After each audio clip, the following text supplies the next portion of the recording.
9:15, and it is now leaving. I'm not sure the time.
Leaving lots. Okay, that was it. They came in. I came into town early and they were already here. And I wasn't expecting them this early.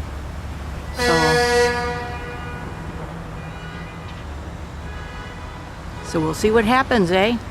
See you trackside. Good afternoon. We are in Herman. Although really, I think it's still morning. Ooh, yep. Haven't been here in a long time.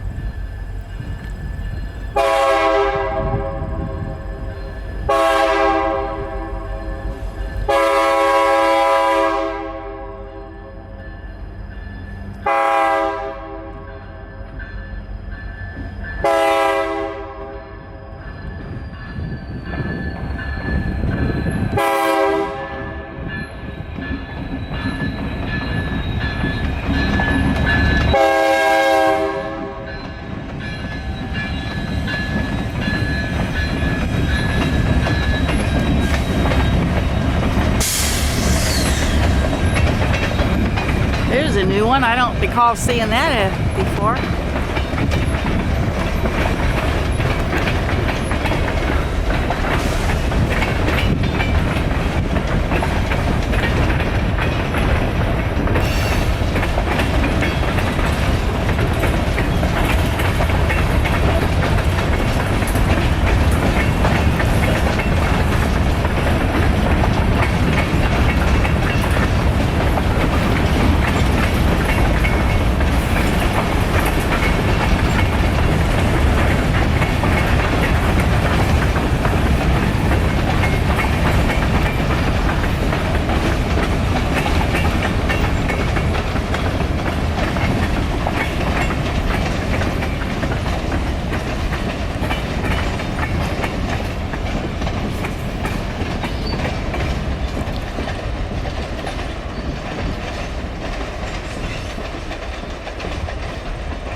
Raindrops starting to come down.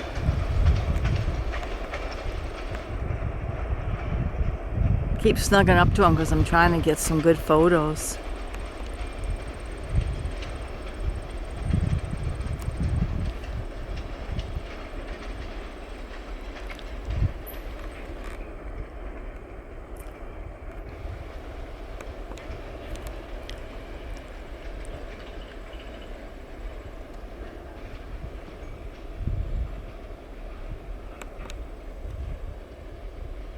You know what I found weird? I was just thinking about it.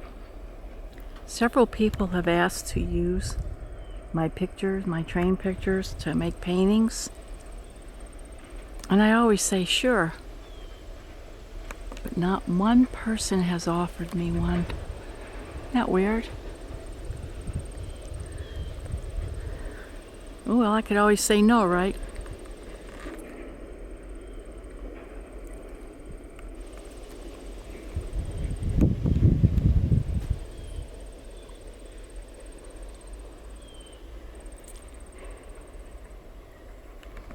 Okay, pretty soon it's going to start up the curve there towards Summit. Kind of planned on going up there, but I stopped at the hilltop to get me some hash browns, so I wasn't sure the train had gone by yet, so I thought, I better just wait here. I hate that this tripod just won't stay tight for me, but there we go.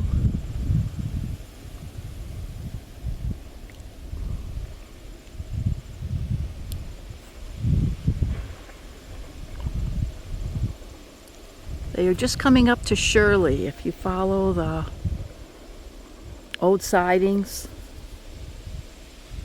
that's they're just coming up to Shirley.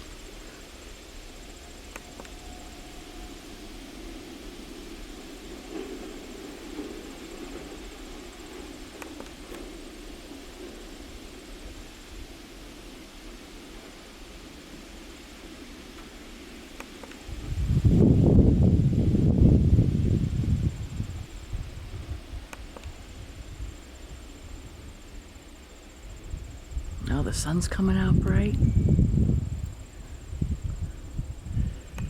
Well, today would have been a good day to follow them, except I'm not prepared, so I'm going to tentatively plan on it Thursday. Hope they come early again, and I can follow them quite a ways.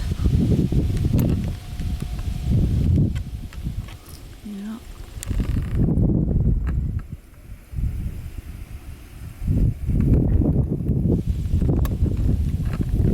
Ooh, it's got a nice cool feel to the air. I love that.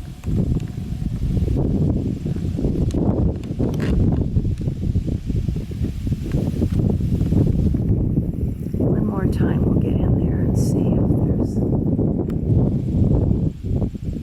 Yep. Well, I gotta do some walking and get them in different locations, but like I say, I got that bike specifically to do that, and my husband decided I needed a better one, and the better one is too heavy for me. So I was going to be able to ride to the closer locations, but not with this bike. It's a beautiful bike, but anyhow, we'll see what happens, eh? Well, thanks for coming along on the journey. It's been a short one today. I put a couple other things in this post from last week. No train stuff from last week, just the Painsedale mine shaft No.4 from the Quincy mine, and I think I took something from the Iron Range Huron Bay Railroad, and that's going to be it. Anyhow, thanks for joining me. This is Nancy and Herman. I will see you trackside. Good afternoon. This is August 4th, and we are in Painsedale.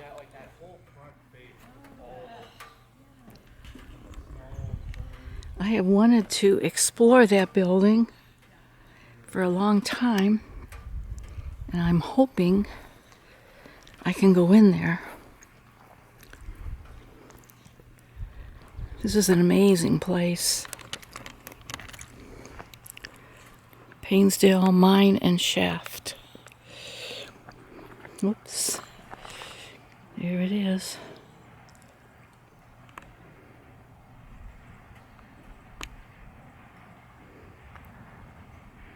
This is the Champion Mine. We have several Champion mines up here. There's a picture of the historic site map. Not sure how good a job this is going to do. It looks kind of dark.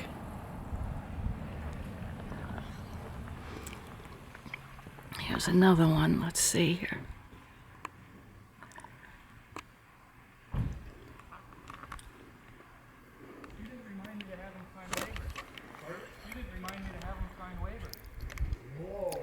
This is Champion No.4 Shaft Rock House, built in 1902 and expanded in 1906.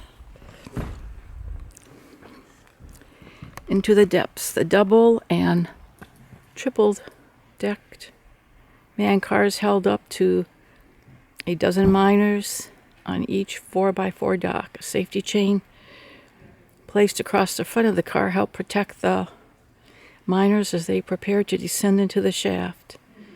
After the miners were settled, a worker in the shaft house used the bell system to signal the hoist house to lower the car to the desired level.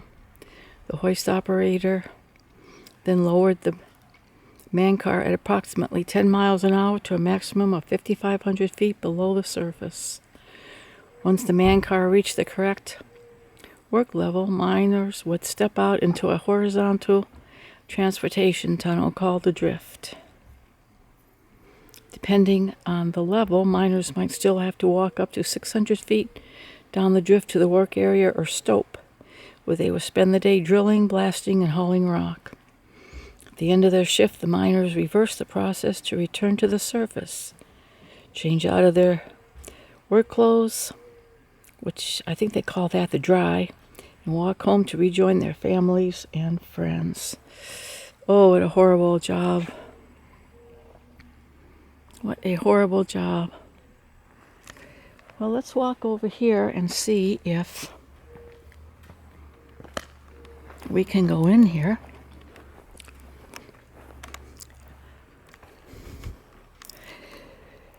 We'll have to make a donation on the way out.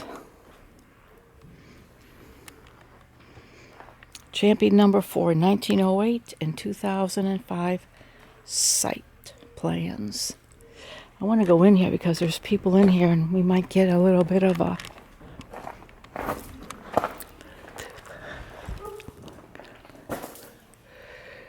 wow, where did they go? So we'll come back here to the basically we're going to be kind of following the Can I come up? I'm giving a private tour. Oh, okay, I'm sorry. You're welcome to take pictures down at the level. Okay. Yeah, I would just. That's all right. I'll come back. Yeah. Thank you. Oh, that ladder right there. That's what we're. He's giving a private tour. Yeah. Yeah. Oh, yeah. I would have said, sure, come on up. So first Gibson, I think mentioned this earlier. All right, here's some stuff. Probably everybody's seen mining stuff before, but it's still kind of interesting to see it here. Well, there's an interesting piece of equipment. Wow. It's the picture we have out in the front there. Yeah, we're going to have to come back. Danger, 2,000 volts. They are way up there. Maybe I don't really want to go up there.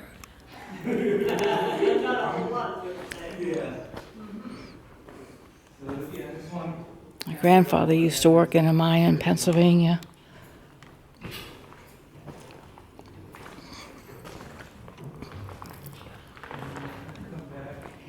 Everything is as is. They did not.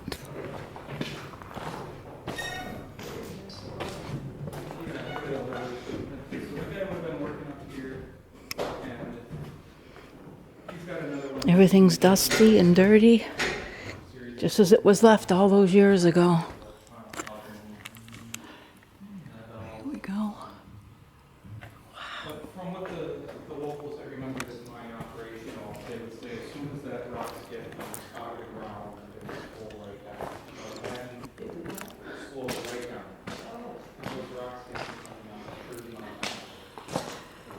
There's the captain's office, mine captain office over there.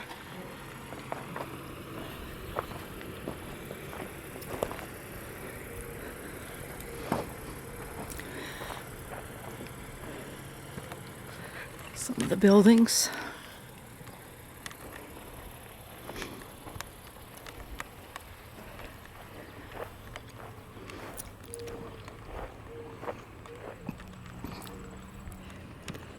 Go down these steps here.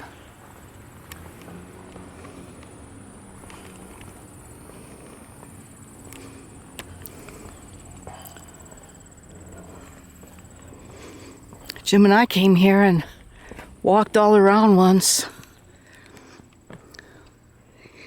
Everything was grown up and everything. They were really just starting to work on it.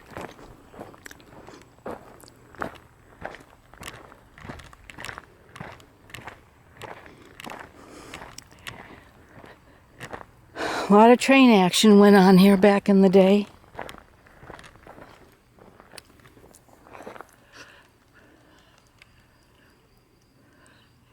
That is a long way up. That's where we just came from.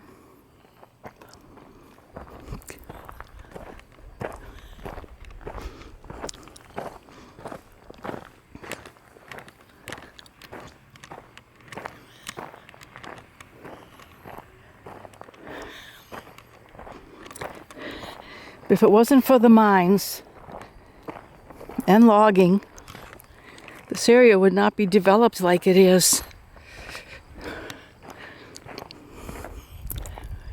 I think we're darn lucky that... I believe those are railroad tracks up there. We're going to go up there. I think we're darn lucky that there was mining and logging. Continues to be. I'm not sure what those are. They look like a wild form of the bigger, can't think of the name of it. Wow, you can see all the work they're doing here.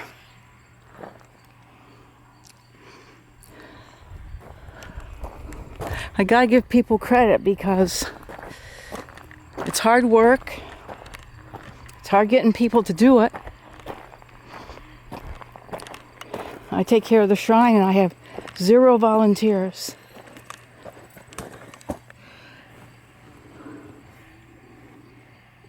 Oh, can't quite tell what that is. There's another.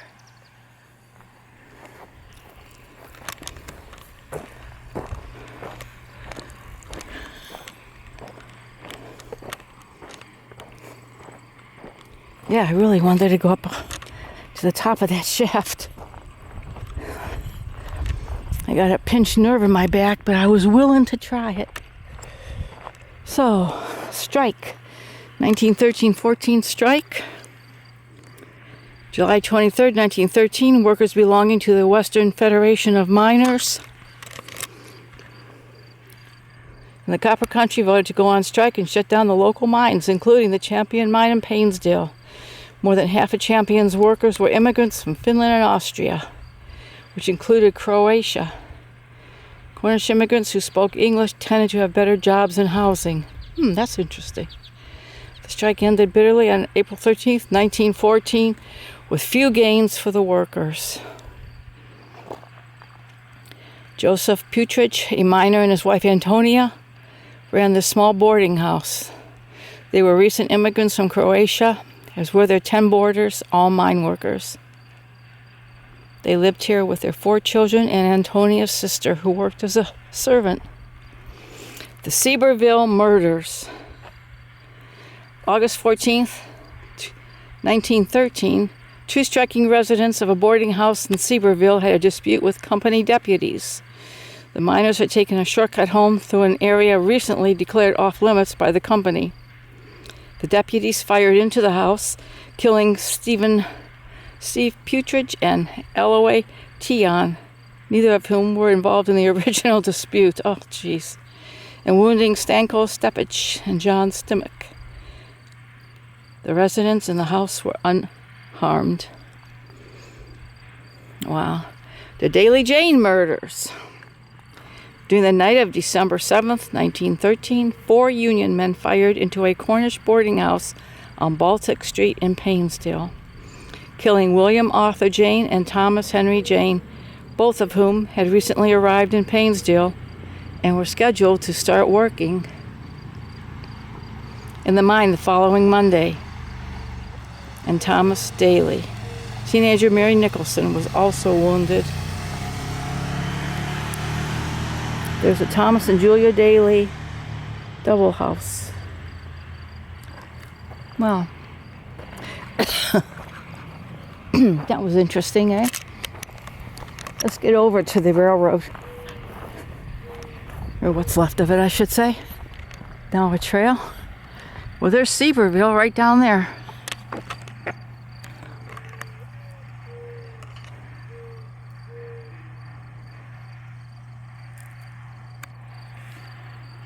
I can hardly see that sign, it's dark.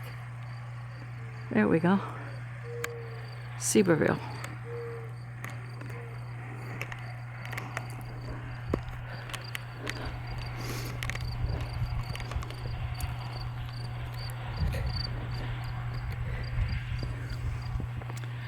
Alright, historic champion mine sites. See if we can get a little bit more information on what they mined, etc.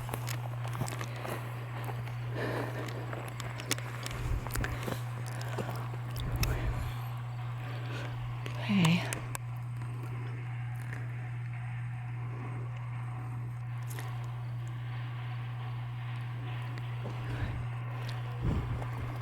Copper mining occurred at the Champion Mine, No.4 shaft from 1902 to 1967.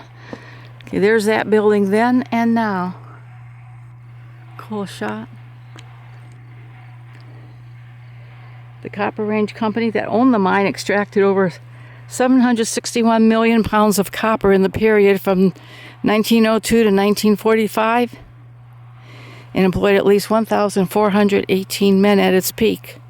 When the mine closed in September 1967, the Adams Township Water Department took control of the site to operate and maintain underground pumps and provide water to the surrounding region. The Adams Township donated the mine site to a nonprofit organization dedicated to telling the story of this special place. Well, let's see, no motorized vehicles beyond this point.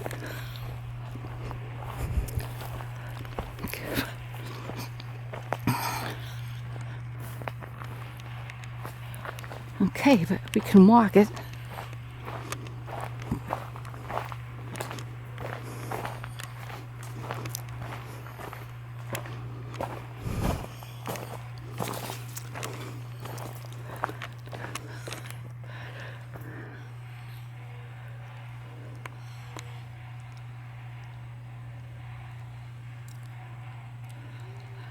See if we can get a better.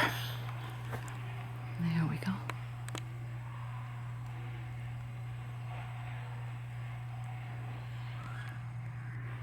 Okay.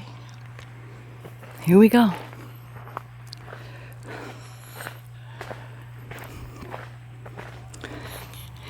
I didn't see any pictures of any trains. We're up pretty high.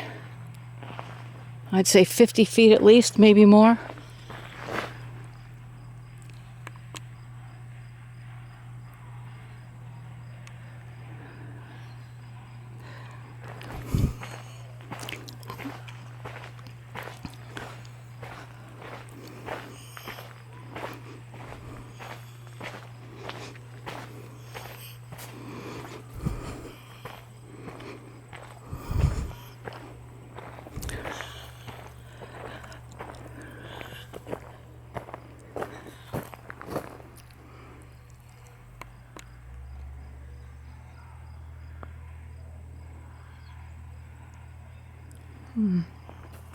It's a cool looking building, isn't it? See if I can get back a little bit here.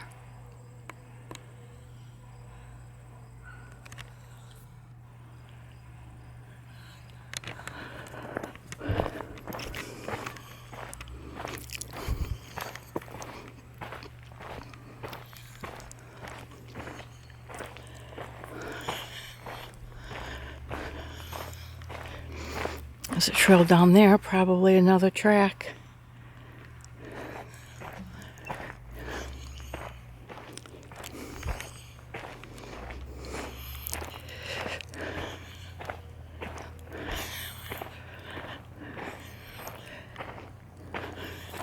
I'm going to stop this a minute and take a couple pictures.